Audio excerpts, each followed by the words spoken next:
ní ọjọ́ àìkú ní kábíyèsí ọọ̀ni babátúndé àkàndé adéyẹyẹ ògúnwùsì gba àwọn èèkàn láwùjọ lálejò níbi ọdún ọlọ́jọ́ tó ń lọ lọ́wọ́.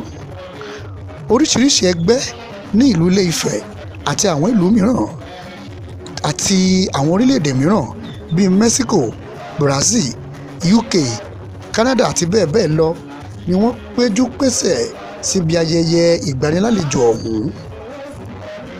Gbajúgbajà olórin ni Yinka Ayefele ló ń kàlò sáwọn èèyàn níbàdí láti mú kí ayẹyẹ náà kó dùn kí gbọ́ngbọ́n tún kàn sí i. Àwọn olórí Ọ̀ọ̀ni wọn ò gbẹ́yìn níbi ayẹyẹ tó wáyé ọ̀hún, níbi tí a ti rí olórí Tèmítọ́pẹ́ Adéṣẹ́gun Ògúnwùsì, olórí Adérónkẹ́ Adéminúyì Ògúnwùsì àti olórí Mariam Ògúnwùsì tí wọ́n dìjọ kọ́wọ̀ọ́rìn wá síbi ìgbanilálejò ọ̀hún pẹ̀lú kábíyèsí.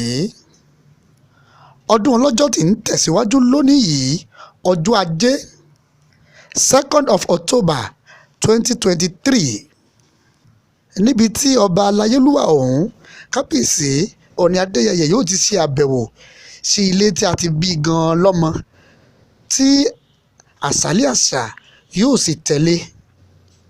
Dúró sójú ìlà lórí Ládùn TV láti jẹ̀gbádùn ọdún ọlọ́jọ́.